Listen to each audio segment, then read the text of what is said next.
নমস্কার সবাইকে। আমার শিক্ষার সফর চ্যানেলের আরও একটি ভিডিওতে আপনাকে স্বাগত জানাই।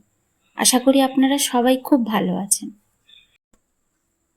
আমরা বিভিন্ন ধরনের মুভি বা সিরিজের অভিনেতা অভিনেত্রীদের দেখি আর ভাবতে থাকি যে ইস, এত সুন্দর নাক, এত সুন্দর ঠোঁট, এত বয়সেও নিজেকে মেনটেন করে রেখেছে। আমি যদি এমন হতে পারতাম। আর এই সব কিছুর মাঝে আত্মবিশ্বাস ভাঙতে থাকে আমাদের।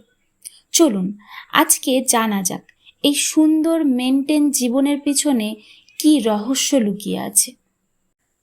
আমরা অভিনেতা অভিনেত্রীদের সাজানো গোছানো জীবন দেখে মনে করি আমরা কেন এমন দেখতে। 60 বছর বয়সে এসেও তারা কত পারফেক্ট দেখতে। এইসব ভেবে এই ক্রিম সেই ক্রিম ব্যবহার করি। তাদের দেখে আমরা নিজেদের পারফেক্ট দেখাতে লেগে পড়ি, কিন্তু তাদের এই সুন্দর পারফেক্ট নাক ঠোঁটের পেছনে কসমেটিক সার্জারির অবদান অনেকটাই, বা বলতে গেলে পুরোটাই। আসলে প্লাস্টিক সার্জারি দু রকমের হয়। এক হলো রিকনস্ট্রাকটিভ সার্জারি এবং দুই হলো কসমেটিক সার্জারি।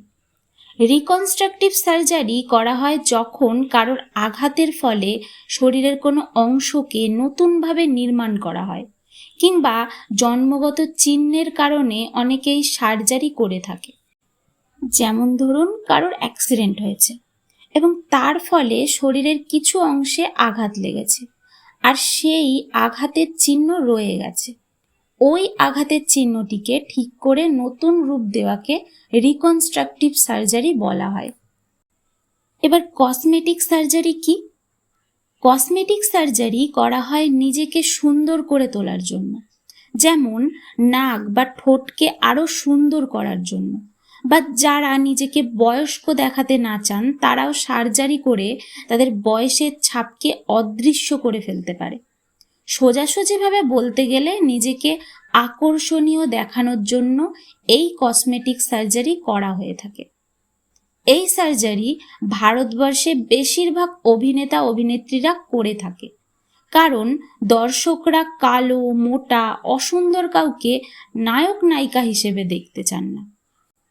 এই কসমেটিক সার্জারি শুধুমাত্র ভারতবর্ষে না, পৃথিবীর বিভিন্ন দেশেই জনপ্রিয়, যেমন যুক্তরাষ্ট্রের ক্যালিফোর্নিয়া এবং নিউ ইয়র্ক শহরে, ব্রাজিল, তুরস্ক, মেক্সিকো এবং যেই দেশের নাম না বললেই নয় সেটা হলো দক্ষিণ কোরিয়া। এই সব দেশেই নিজেকে আকর্ষণীয় দেখানোটাকে খুবই গুরুত্ব দেওয়া হয়।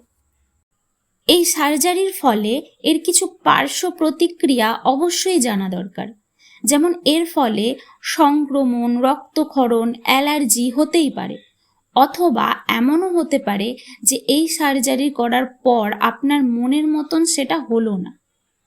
কসমেটিক সার্জারি আসলে নিরাপদ, কিন্তু এর ফলে যে ক্ষতি হয়নি মানুষের তা নয়। সেক্ষেত্রে অভিজ্ঞ চিকিৎসকের শরণাপন্ন হওয়া খুব প্রয়োজন। ভিডিওটি এখানেই শেষ করলাম। তার আগে এটাই বলবো, টিভিতে বা ফোনে কোনো অভিনেতা বা যে কোনো কাউকে দেখে ইনফ্লুয়েন্স হওয়ার আগে সত্যিটা জানুন। নিজেকে ভালোবাসতে শিখুন। আপনি যেমন আছেন তেমনই ঠিক আছেন। দরকার হলে নিজের জন্য নিজেকে আস্তে আস্তে ইমপ্রুভ করুন, কাউকে দেখানোর জন্য নয়। ভালো থাকুন, সুস্থ থাকুন। নমস্কার।